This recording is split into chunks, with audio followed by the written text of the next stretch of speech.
عہد کو توڑنا طاقت کے بل بوتے پر، یہ ایک خاص وصف ہے اس مذہب والوں کا جس مذہب کا میں تعارف آپ کے سامنے رکھنا چاہتا ہوں۔ وہ مذہب ہے سرمایہ داریت۔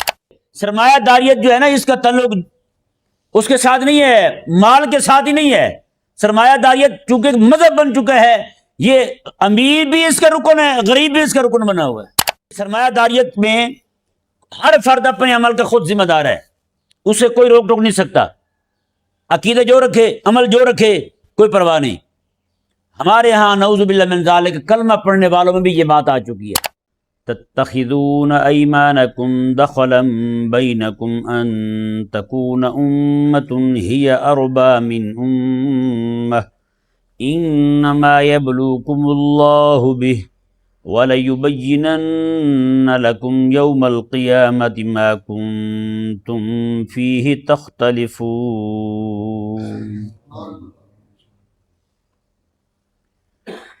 جیسا کہ کل آپ کے سامنے عرض کیا تھا کہ اللہ تبارک و تعالی نے اس آیہ مبارکہ میں ایک گروہ کو دوسرے گروہ کے ساتھ معاہدہ کرنے کے بعد اس معاہدہ کو بلا وجہ شرعی توڑنا ناجائز قرار دیا ہے، اس کے ساتھ سختی سے ممانعت فرمائی ہے اللہ تبارک و تعالی نے۔ تو جیسا میں نے کل یہ بھی عرض کیا تھا کہ لوگ جو ہیں قبیلے والے، ایک بڑے قبیلے ایک چھوٹا قبیلہ اپنے دفاع کے پیش نظر کسی بڑے قبیلے کے ساتھ وہ حلف کا معاملہ کر لیتا، معاہدہ کر لیتا کہ ہمارا مرنا جینا اب آپ کے ساتھ ہے، تو یوں وہ اپنے آپ کو محفوظ کر لیتا تھا۔ اب ہوتا یہ تھا دونوں طرف سے، چھوٹا قبیلہ جو ہے اس کا جس قبیلے کے ساتھ معاہدہ ہو چکا ہے اس سے بھی کوئی طاقتور قبیلہ نظر آتا نا، تو یہ اس سے عہد توڑتا، اس کے ساتھ مل جاتا، حالانکہ یہ خود کمزور ہوتا، یہ کسی سے لڑ نہیں سکتا تھا، لیکن چونکہ جس کے ساتھ معاہدہ ہے اس سے بھی طاقتور قبیلہ اس کو نظر آ گیا، تو اس نے اس کے ساتھ عہد توڑا اور اس کے ساتھ عہد کر لیا۔ یہ خرابی ان کی طرف سے ہوتی تھی، اور بعض اوقات یوں بھی ہوتا تھا کہ بڑا قبیلہ جو ہوتا تھا وہ جب دل چاہتا ان کے ساتھ کیے ہوئے عہد کو جناب پھاڑ کے پھینک دیتا، کسی بھی وقت ان پہ حملہ کر دیتا۔ یوں معاملات ہوتے تھے ان کے، اور معاہدات جو ہیں میرے آقا صلی اللہ علیہ وسلم نے بھی کیے ہیں۔ بنو بکر اور بنو خزاعہ جو ہیں یہ دو بڑے قبیلے تھے، ہیں جی، یہ دو بڑے قبیلے تھے۔ ان میں سے ایک قبیلہ جو ہے وہ کریم آقا علیہ السلام کے ساتھ ہو گیا، ایک قبیلہ جو ہے وہ مشرکین مکہ کے ساتھ ہو گیا۔ حدیبیہ میں جو صلح حدیبیہ ہو رہی تھی نا، اس وقت صرف اتنا نہیں ہوا کہ جناب ان کے ساتھ معاہدہ ہوا تھا، باقی بھی قبیلوں کو جو ارد گرد کے تھے ان کو بھی یہ کہا گیا ہاں جی بتاؤ تم کس کے ساتھ ہونا چاہتے ہو۔ فتح مکہ کا جو پیش خیمہ جو بات بنی نا، وہ بھی یہی بنی تھی کہ وہ قبیلہ جو کمزور تھا، مکہ مکرمہ کے قریب رہتا تھا، اس قبیلے پر مشرکین کے ساتھ معاہدہ کرنے والے قبیلے نے حملہ کیا تھا، اس نے حملہ کیا تھا، اور جس قبیلے نے کریم آقا علیہ السلام کے ساتھ معاہدہ کیا تھا اس قبیلے کے لوگ جو ہیں فریاد لے کے مدینے آئے، آ کے عرض کی یا رسول اللہ صلی اللہ علیہ وسلم ہمارے بندوں کو مار دیا انہوں نے پکڑ کے، اللہ اکبر کبیرہ۔ تو پھر بعد میں پتہ یہ چلا کہ جناب مشرکین کا، مکے کے مشرکوں کا بھی درمیان میں ہاتھ تھا، یہ نہیں کہ مقامی طور پہ دو قبیلے لڑ پڑے ہوں تو آپس میں یہ معاملہ ہو گیا ہو، نہ، تو ان کا بھی ہاتھ تھا اس میں، کیونکہ یہ معاہدہ ہو چکا تھا آقا علیہ السلام کے ساتھ، دفاعی معاہدہ ہوا تھا ان کا، ہر طرح کا معاہدہ ہوا تھا، ہر طرح کا تعاون ایک دوسرے کے ساتھ رکھیں گے۔ تو اب ان کے ساتھ ان پر حملہ جو ہے وہ تو سیدھا براہ راست مدینے پر حملہ تھا، جیسے ان کا مشرکین کا جو حلیف تھا ان پر حملہ ہوتا اس قبیلے کی طرف سے تو براہ راست مدینے کی طرف سے حملہ تصور کیا جاتا، تو یوں ہی اس قبیلے کی طرف سے حملہ ہونا اس قبیلے پر جو مدینے والوں کا حلیف ہے، تو یہ حملہ جو ہے وہ براہ راست مشرکین کی طرف سے تسلیم کیا گیا، مشرکین کی طرف سے حملہ تھا، وہ گو کہ اندرونی طور پہ ہاتھ بھی انہی کے تھے۔ بہرحال میرے آقا صلی اللہ علیہ وسلم نے اس اپنے قبیلے والوں کا بدلہ لینے کے لیے، اپنے حلیفوں کا بدلہ لینے کے لیے حریفوں کے خلاف حضور نے 10,000 فوج جمع فرمائی، 10,000 فوج جمع فرمائی، جی اللہ اکبر کبیرہ اگر دیکھا جائے تو یوں عہد کی پاسداری کرنا کو میرے آقا علیہ الصلوۃ والسلام سے سیکھے. میرے آقا علیہ الصلوۃ والسلام روانہ ہو رہے ہیں صرف اس عہد کو نبھانے کے لیے. اللہ تبارک و تعالی نے مکہ مکرمہ کی چابیاں بھی حضور کو عطا فرما دی. یہ ہے یعنی کہ اسلام میں کیسے اس کی پاسداری کی گئی ہے کہ خود امام الانبیاء علیہ الصلوۃ والسلام فرمائے کہ ہمارے حلیف کے ساتھ تم لڑے کیوں, ان کا قتل کیوں کیا تم نے. میرے آقا صلی اللہ علیہ وسلم مدینہ سے روانہ ہوتے ہیں 10,000 صحابہ کرام علیہ رضوان کو لے کر کے. اللہ اکبر کبیرہ. اگر غور کیا جائے اس بات پر کہ جناب حضرت مکہ مکرمہ فتح ہو رہا ہے, حضرت بلال کعبے کی چھت پہ چڑھ رہے ہیں, تو اس کا پیش خیمہ بھی اسی عہد کی پاسداری ہے جو میرے آقا صلی اللہ علیہ وسلم نے اپنے حلیفوں کے ساتھ کیا ہوا تھا. قربان جائیں. تو اب بڑا قبیلہ آپ دیکھیں یہاں اس سبب پر غور کرتے ہیں کہ کس وجہ سے لوگ جو ہیں وہ عہد توڑتے ہیں. ایک بڑا قبیلہ چھوٹے قبیلے کے ساتھ جب چاہا عہد توڑ دیا. چھوٹا قبیلہ جو ہے وہ بھی توڑ دیتا عہد, حالانکہ اس کے پاس تو طاقت نہیں ہوتی, وہ تو ضعیف ہوتا ہے. اس کو کب عہد توڑنے کی سوچتی ہے, طاقت تو ہے نہیں اس کے پاس, کمزور ہے وہ. جیسے اس کو طاقت دکھائی دیتی ہے اس سے بھی بڑی, سمجھ آئے نہیں سمجھ آیا, جیسے اس کو بڑی طاقت دکھائی دی, یا تو طاقت ہو اپنے پاس تو بندہ وعدہ توڑتا ہے, یا پھر جس بندے کو طاقت دکھائی دے رہی ہو کسی بڑی طاقت کا ہاتھ اس کی پشت پہ آ جائے, پھر بندہ کہتا ہے چل اب کچھ نہیں ہوتا, اب وعدہ توڑ لے کچھ نہیں ہوتا. یہ جو ہے حقیقت کے اندر اس آیت مبارکہ میں جو تردید ہوتی ہے نا, فقط عہد توڑنے کی نہیں ہوتی, وہ عہد توڑنے کا جو سبب ہے وہ ایک پورا مذہب بن چکا ہے اس وقت, سرمایہ داریت. سمجھ آئے نا جی, کیا سوشلزم. سرمایہ داریت جو ہے وہ سرمایہ داریت ذہن میں رکھیں, سرمایہ داریت جو ہے یہ باقاعدہ ایک پورا مذہب ہے. جس طرح اشتراکیت کے مذہب ہے پورا, ان کی باقاعدہ کتابیں تباہ ہو چکی ہیں, انہوں نے اپنے عقائد و نظریات لکھے ہیں. یہ ایک الگ بات ہے کہ یہ والی وبا جو ہے مسلمانوں میں در آئی ہے, مسلمانوں کے رگ و پے میں گھس چکی ہے, مسلمانوں کی ہڈیوں میں گھس چکی ہے, خون کی طرح دوڑ رہی ہے. نام کے مسلمان ہیں لیکن نظریات ان کے انہی والے ہیں. سمجھ نہیں آیا, نام ان کے کام ان کے, نام مسلمانوں والے, کام ان کے کیا ہیں, وہی سرمایہ داروں والے ہیں.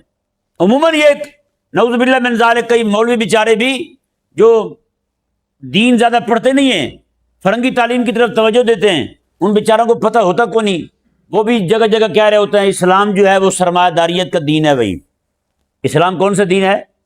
سرمایہ داریت کا دین ہے. میں صرف آپ کے سامنے, چونکہ یہ جو ایک عمل ہے نا کہ عہد کو توڑنا طاقت کے بل بوتے پر, یہ ایک خاص وصف ہے اس مذہب والوں کا جس مذہب کا میں تعارف آپ کے سامنے رکھنا چاہتا ہوں. وہ مذہب ہے سرمایہ داریت. کیا مذہب ہے؟ سرمایہ داریت. اب ذرا غور کیجئے گا, ان لوگوں کے ہاں دین کی قدر کتنی ہے. نعوذ باللہ من ذالک, انہوں نے سرمایہ داری کو باقاعدہ مذہب آزادی کا نام دیا ہے. کیا نام دیا ہے؟ مذہب آزادی. کہ مذہب سے آزاد ہیں بھائی, یعنی دین سے آزاد ہیں ہم, مذہب سے آزاد ہیں, دین سے بھی آزاد ہیں, ہم پر کوئی شے لاگو نہیں ہوتی. اور نعوذ باللہ من ذالک انہوں نے یہاں تک کہا, یہ جملہ ان کا زبان ضد عام و خاص تھا کہ وہ کہتے تھے کہ یہ مذہب جو ہوتا ہے نا یہ فقط عوام کے لیے ایک افیم ہے. کیا ہے؟ افیم ہے. عوام کو نشئی بنا کے رکھا جاتا ہے مذہب کے نام پر, باقی کہتے ہیں مذہب کی کوئی حقیقت کوئی نہیں. نعوذ باللہ من ذالک. اور ان کے مذہب کی کتابوں میں باقاعدہ واضح طور پہ لکھا ہوا ہے, نعوذ باللہ انہوں نے کہا کہ جتنے آسمانی دین ہیں, سماوی دین ہیں جتنے بھی ہیں, جیسے یہودیت اور نصرانیت ہے, اسلام ہے.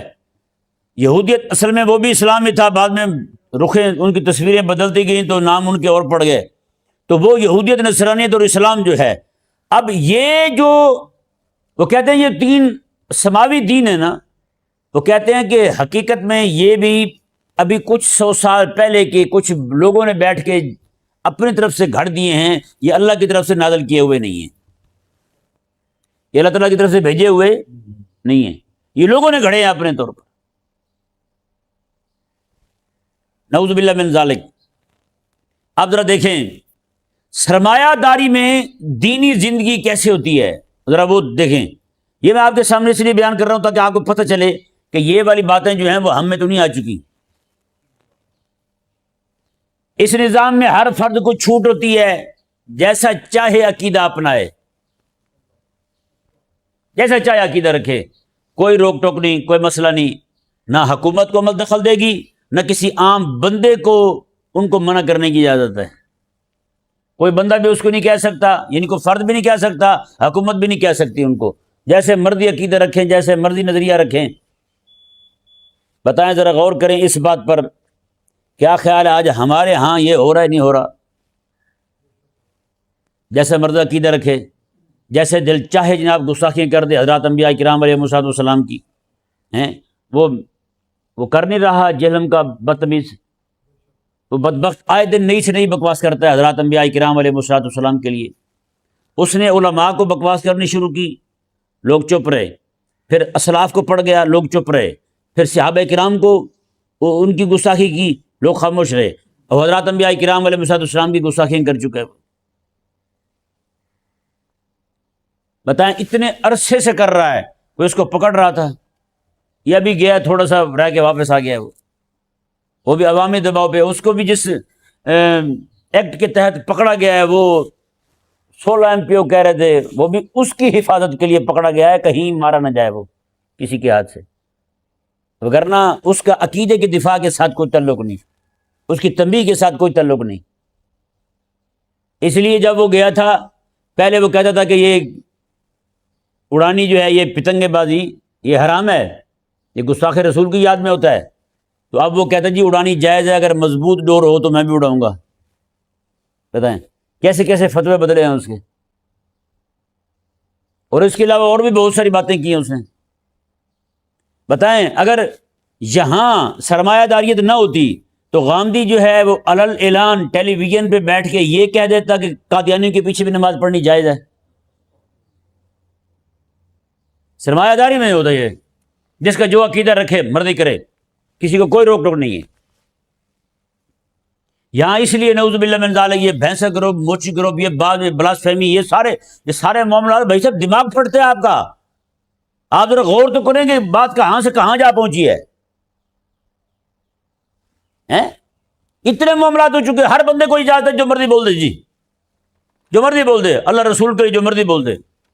ابھی یہ کل کی بات ہے، ایک دوست نے مجھے، بلکہ ایک دوست نے بھی بھیجا، میرے بھائی مولانا فیض صاحب نے مجھے بھیجا کلپ کہ وہ کوئی 2 بندے کسی ڈرامے میں کام کر رہے ہیں، ایک نے دوسرے کو کوئی شاید ماری اس طرح زور سے، تو دوسرا کہنے لگا ہوئے تو نے میرے فرشتے کا سر پھاڑ دیا ہے۔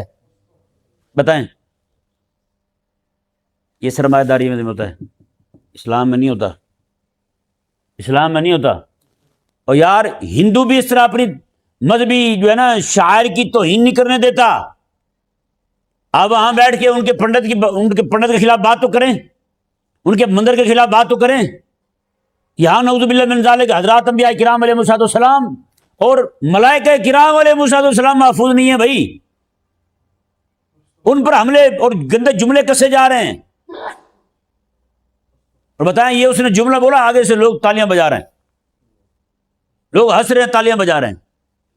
اس سے بڑھ کر اس قوم کی اخلاقی اور دینی گراوٹ کا کیا حساب ہوگا، جن کو اتنی سمجھ کوئی نہیں کہ ان کو مذاق کرنے کے لیے اللہ رسول کی اور ملائکہ کی ذات ملی ہے، یار اللہ کا قرآن ملا ہے ان کو مذاق کرنے کے لیے۔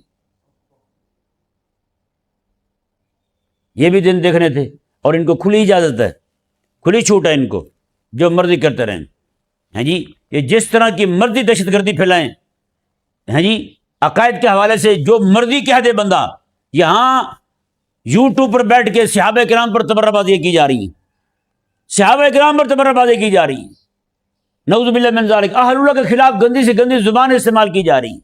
شیخ عبد القادر جیلانی رضی اللہ تعالیٰ عنہ کو نعوذ باللہ یہاں گستاخ کہہ دیے جائے، حضرت سیدنا شیخ علی اجویری رحمہ اللہ دادا صاحب رحمہ اللہ کو یہاں گستاخ کہہ دیا جائے، روکنے ٹوکنے والا نہیں ہے، کوئی پوچھنے والا نہیں ہے، ان کو آزادی ہے نا بھائی۔ سرمایہ داریت جو ہے وہ کسی کو نہیں پکڑتی، کسی کو کچھ نہیں کہتی سرمایہ داریت، وہ کہتے ہیں ٹھیک ہے بھائی، تمہارا عقیدہ تمہارا ہے، تمہارا نظریہ تمہارا ہے، تم چاہے انبیاء کی گستاخی کر لو، ہم تمہیں کچھ نہیں کہیں گے، لیکن ہاں اشارہ توڑو گے تمہیں جانے نہیں دیں گے۔ اشارہ نہیں توڑنا، روڈ کا اشارہ نہیں توڑنا، چوک اشارے کی اتنی قدر ہے، اور اب رسول کی توہین اتنی عام ہو رہی ہے، نعوذ باللہ من ذالک۔ یہ ان کا جو ہر فرد عقیدے کا خود ذمہ دار ہے بھائی، ان کے ہاں جس کا جو جی چاہتا ہے عقیدہ رکھے، لیکن اسلام میں ایسا نہیں ہے۔ اسلام میں پتہ کیا ہے، خوارج کھڑے ہوئے تھے مولا علی رضی اللہ تعالیٰ عنہ کے زمانہ مبارکہ میں، حضرت سیدنا مولا علی رضی اللہ تعالیٰ عنہ کی ان کے ساتھ جو ہے نا وہ آمنا سامنا ہوا۔ جیسے آمنا سامنا ہوا، حضرت مولا علی رضی اللہ تعالیٰ نے حضرت عبداللہ بن عباس رضی اللہ تعالیٰ عنہ کو فرمایا، میں کہ جاؤ عبداللہ ان سے بات کرو، ان کے جو اپنے علم کا دعویٰ کرنے والے ہیں ان سے بات کرو۔ حضرت عبداللہ بن عباس رضی اللہ تعالیٰ عنہما جاتے ہیں، بیٹھتے بٹھاتے ہیں ان کو، ان کے جو اعتراضات تھے نا سارے جواب قرآن سے دیے، تو وہ بڑے پڑھنے والے ہیں۔ حضرت عبداللہ بن عباس کے جو جوابات ہیں، ان کو جو مناظرہ ہے ان کے ساتھ، انہیں مناظرہ کروایا حضرت مولا علی رضی اللہ تعالیٰ عنہ نے۔ جیسے ان کو شکست ہوئی نا، حضرت عبداللہ کے جواب نہیں دے سکے، وہ جواب دے ہی کیسے سکتے تھے جو حضور کی دعا لے کے آیا ہوا تھا بندہ ہیں۔ اللہ اکبر کبیرہ۔ حضرت عبداللہ بن عباس رضی اللہ تعالیٰ عنہ جو ہیں، جیسے ہی آپ نے ان کو لاجواب کر دیا، حضرت مولا علی رضی اللہ تعالیٰ نے فرمایا تلوار نکالیں، آپ تلوار نکالیں۔ تلوار نکالی اور ان کا جناب کام تمام کر دیا۔ لوگ جو ہیں وہ جتنے پکڑے گئے وہ مارے گئے، وہاں فتح یاب ہوئے، یہاں تک کہ ان کا جو بڑا بدبخت تھا ایک، وہ جب مارا گیا تو حضرت مولا علی رضی اللہ تعالیٰ عنہ نے اس خوشی کے اندر وہاں 2 نفل بھی پڑھے، 2 نفل بھی پڑھے، یہ شکرانے کے، اللہ تعالیٰ کا فضل ہوا کہ یہ جناب کام تمام ہوا۔ اسلامی حکومت کا کام پتہ کیا ہوتا ہے؟ اسلامی حکومت یہ دیکھتی ہے کہ جب کہیں سے کوئی بدعقیدگی اٹھ رہی ہے وہ اسے بھی پکڑتی ہے، اپنے علماء اسلام کو بھی بلاتی ہے، دونوں کو سامنے بٹھا کے لو جی بات کرو تم۔ جیسے دیکھتی ہے کہ وہ جناب لاجواب ہو گیا، اس کے پاس جواب نہیں، اس باطل کا بطلان واضح اور عیاں ہو گیا ہے، تو پھر قاضی اسلام کا حکم اگلا پتہ کیا ہوتا ہے؟ جیسا اس کا عقیدہ نظریہ ہوتا ہے ویسا اس پہ حکم لگا دیا جاتا ہے۔ گمراہی پھیلا رہا ہو، حضرت عمر رضی اللہ عنہ کے دور میں ایک بندہ تھا، پتہ چلا جناب ایک علاقے میں وہ جناب قرآن کی آیتوں کے متعلق الٹے سیدھے سوالات کرتا ہے۔ وہ حضرت عمر رضی اللہ تعالیٰ نے خط بھیجا، میں اسے بلاؤ بھائی۔ وہ جب آیا نا مدینے پہنچے تو حضرت عمر رضی اللہ تعالیٰ نے ڈنڈے اٹھا لیے جی، اس کی وہ پٹائی کی ہے جی۔ آپ نے فرمایا کہ اچھا اس کو اچھا بھلا مارا، اس کا لہو نکل آیا ہے، پھر چھوڑ دیا آپ نے، میں کہا پھر لے کے آؤ، پھر پکڑ کے مارا اس کو۔ اس نے کہا کہ حضرت اگر آپ فرماتے ہیں نا کہ میری اصلاح ہو تو میری اصلاح ہو چکی ہے، جو کچھ میرے دماغ میں تھا وہ سارا نکل چکا ہے، اب میں اس طرح کی بات کرنا تو دور کی بات ہے، سوچوں گا بھی نہیں، اب میرے دل میں اسلام جو ہے وہ راسخ ہو چکا ہے۔ اللہ اکبر کبیرہ۔ اس کے باوجود یعنی وہ توبہ کر چکا ہے، حضرت عمر رضی اللہ تعالیٰ نے اسے جاتے ہوئے ساتھ بندہ بھیجا اور خط بھیجا، میں جہاں وہ رہتا تھا میں ان کو جا کے کہنا کہ یہ بندہ جہاں بیٹھے کوئی اس کے پاس نہ بیٹھے، یہ جہاں آئے لوگ بیٹھے بھی ہوں تو منتشر ہو جائیں، اس کی بات کوئی نہ سنیں۔ اسلام تو یوں پابندی لگاتا ہے۔ سرمایہ داریت ہی ہے جو آزادی دیتی ہے، چل ٹھیک ہے بھائی، سرمایہ داریت ہی ہے جو سیکورٹی دیتی ہے، سرمایہ داریت ہی ہے جو تحفظ دیتی ہے ہر بدمذہب کو، ہر گستاخ کو۔ نہیں سمجھ آ رہا بھائی، یہ معاملہ ہے۔ اللہ اکبر کبیرہ۔ تو یہ ان کا سرمایہ داریت کا، ان کی دینی جو نظریات ہیں وہ میں نے آپ کے سامنے رکھے ہیں، اور یہی وجہ ہے آج ہمارے لوگوں میں کیسے درائی ہے، ہمارے لوگوں میں بھی جیسے یہ نظریہ بن چکا ہے نا کہ سرمایہ داریت میں ہر فرد اپنے عمل کا خود ذمہ دار ہے، اسے کوئی روک ٹوک نہیں سکتا، عقیدہ جو رکھے، عمل جو رکھے، کوئی پرواہ نہیں۔ ہمارے ہاں نعوذ باللہ من ذالک کلمہ پڑھنے والوں میں بھی یہ بات آ چکی ہے، کسی بھی بندے کو نماز پڑھنے آیا ہو اس کو یہ کہہ دیجیے بھائی صاحب پیچھے نہیں آگے کھڑے ہو جائیں، آگے نہیں پیچھے کھڑے ہو جائیں، تھوڑا سا ساتھ ہو جائیں، اس بات پہ غصہ کر جاتا ہے، یار مجھے کیوں بتایا ہے، سمجھ آیا نہیں سمجھ آیا، مجھے کیوں کہا ہے، ہوتے نہیں ہوتے، غصہ کر جاتے ہیں۔ یعنی وہ کہتے ہیں ہماری نماز ہو نہ ہو بس یہ ہمارا اور اللہ کا معاملہ ہے، آپ بیچ میں نہ پڑیں۔ نعوذ باللہ، اگر یہ اپنا اور اللہ کا معاملہ بھی سمجھتے تو پھر یہ اہتمام کرتے، یہ پھر خوش ہوتے اس بندے پر، یا جس بندے نے اس کو رب تبارک و تعالیٰ کا راہ بتا دیا ہے، اس نے رب کا راہ بتایا ہے، اس کو راضی ہونا چاہیے تھا، لیکن یہ ناراض ہو رہا ہے۔ مطلب کیا ہے؟ ذہن میں وہی بات ہے۔ اچھا، یہ ذہن میں رہے، سرمایہ داریت جو ہے نا، اس کا تعلق اس کے ساتھ نہیں ہے، مال کے ساتھ ہی نہیں ہے۔ سرمایہ داریت چونکہ ایک مذہب بن چکا ہے، یہ امیر بھی اس کا رکن ہے، غریب بھی اس کا رکن بنا ہوا ہے۔ سمجھا نہیں سمجھا؟ یعنی جس طرح نصرانیوں میں، عیسائیوں میں بڑے بڑے سورما بھی ہیں اور غریب لوگ بھی ہیں، وہ بھی عیسائی ہیں، ہے یہ نہیں؟ اسی طرح کر کے یہ لوگ جو ہیں اشتراکیت میں، یہ سرمایہ داری، اشتراکیت نہیں، سرمایہ داریت میں، اس میں بھی افکار کو قبول کرنے والے دونوں طرح کے طبقے ہیں، غریب طبقہ بھی ہے اور امیر طبقہ بھی ہے۔ ایسا نہیں ہے کہ صرف سرمایہ دار جہاں پیسہ ہو وہی سرمایہ دار ہوتا ہے، نہ، سرمایہ داری تو وہاں ہوتی ہے، نہ، سرمایہ داریت جو ہے ہر اس بندے کے پاس ہے، ہر بندہ وہ سرمایہ داریت کا حامل ہے جو بندہ اس کے نظریات کا حامل ہے، جو اس کے عقائد کا حامل ہے۔ کچھ سمجھ آیا نہیں سمجھ آیا؟ مجھے لگتا ہے ایک دو بندوں کو سمجھ آیا۔ اس پہ میں انشاءاللہ کل کچھ گفتگو کروں گا، اللہ تبارک و تعالیٰ سے ارادہ ہے کہ اس مسئلے کو ذرا اچھی طرح واضح کر دیا جائے، اس کے جو بھی اثرات ہیں اور نتائج ہیں۔ یہ حاجی صاحب بیٹھے ہوئے ہیں، حاجی محمد شریف صاحب، انہوں نے پچھلی بار جب میں نے سرمایہ داریت پہ تھوڑی گفتگو کی تھی، اس وقت انہوں نے بتایا تھا جب ان کا انقلاب آیا تھا نا، سرخ انقلاب جس کو کہتے ہیں، وہ انقلاب جب روس سے اٹھا تھا، وہ انقلاب جب آیا تھا تو اس کے اثرات صرف وہاں تک ہی محدود نہیں رہے تھے، یہ وہیں سے اٹھے لعنت، یہ اس کے اثرات وہاں تک نہیں رہے تھے کہ یہ جو ہے نا عقیدہ نظریہ ہر بندے کا اپنا ہی ہے۔ انہوں نے خود بتایا مجھے کہ یہ کالج میں پڑھتے تھے، آپ سکول میں پڑھتے تھے، تو ماسٹر سیدھے سیدھا اللہ تعالیٰ کی گستاخیاں کرتا تھا، اللہ ہے تو کہاں ہے دکھا دیں بھی میں، یہ آسمان زمین سارا کچھ ویسے ہی ہے، یعنی وہ ملحدانہ نظریات، یعنی وہی جو آزادی دین ہے انہوں نے اسی حلقے بیٹھے وہی ہیں، دمک یہاں آ رہی، وہ لعنت وہاں پھیل رہی ہے لیکن اس کے اثرات یہاں پہنچ رہے ہیں۔